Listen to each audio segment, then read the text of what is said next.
Teoría de la conciencia del universo, por Andrei Dmitrievich Lind. Nació el 2 de marzo de 1948 en Moscú. El Dr. Lind es conocido por su teoría y trabajos sobre el concepto de la inflación cósmica, lo cual nos lleva a la siguiente teoría. El universo y el observador existen como pareja. No es posible imaginar una teoría del universo que ignore la conciencia.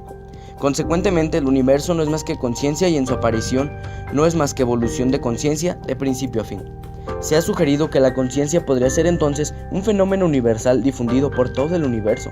Esto significaría que la conciencia humana no es más que una manifestación local de una conciencia universal. De alguna manera, estaríamos recogiendo, por decirlo así, la señal de la conciencia que existe en el espacio con nuestros aparatos biológicos. Teoría mística de los pitagóricos. Pitágoras, filósofo y matemático griego, aunque su nombre fue vinculado al teorema de Pitágoras, su relevancia alcanza el ámbito de la historia de las ideas teñido por el misticismo.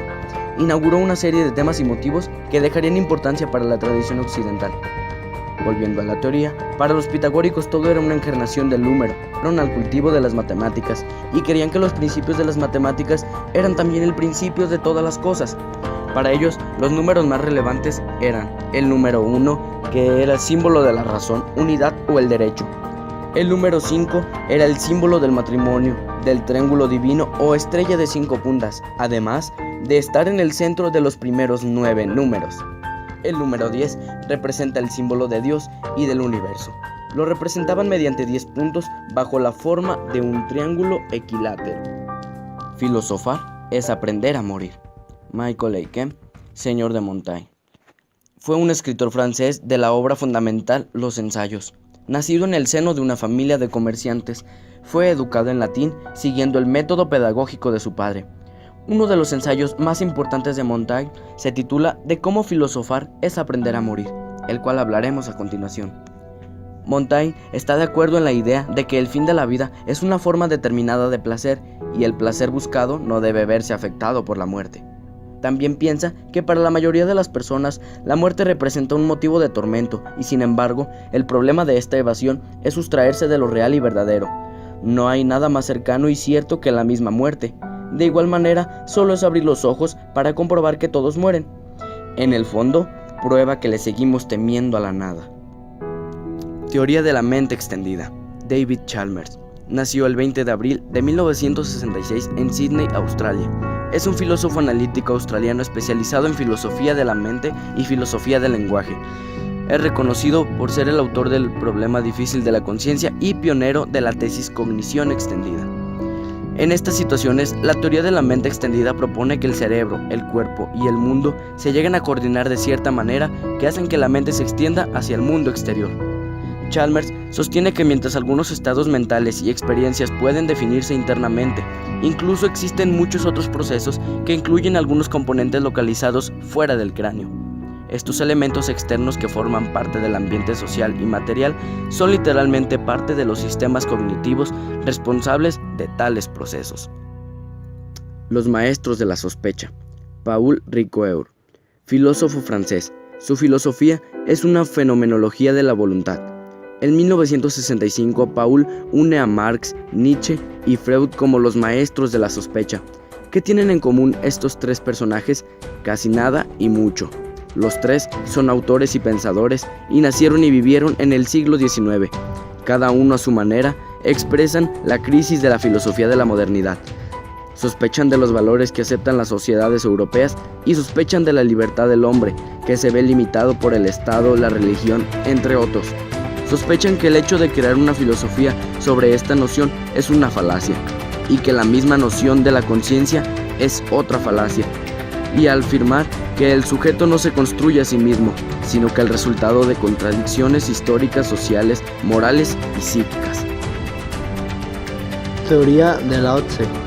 Lao Tse es el padre de la filosofía eterna, que sigue hoy igual de vigente que cuando él vivía. Estas teorías son para vivir la vida de acuerdo a la naturaleza y alcanzar la serenidad del alma.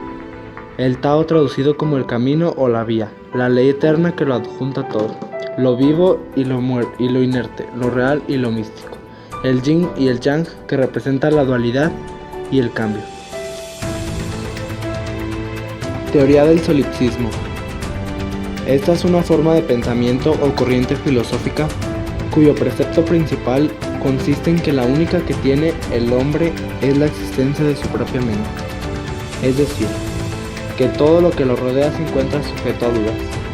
Esto quiere decir que para los filósofos solipsistas solo es posible asegurar la existencia del yo.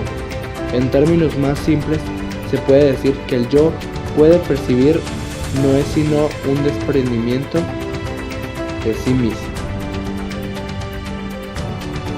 Teoría de Tales de Mileto. El principio es el agua. Esta es una de las teorías más sonadas en la antigua Grecia. Tales decía que el agua era el principio de todo. Tales sostenía que la tierra sobre la que pisamos es una especie de isla que flota sobre el agua, de forma parecida a un leño, y por ello a veces la tierra tiembla. Los griegos llamaban a esta idea argé. Teoría de la metafísica. Baruch Spinoza refutaba a Dios como creador de la naturaleza, considerando que la propia naturaleza es Dios.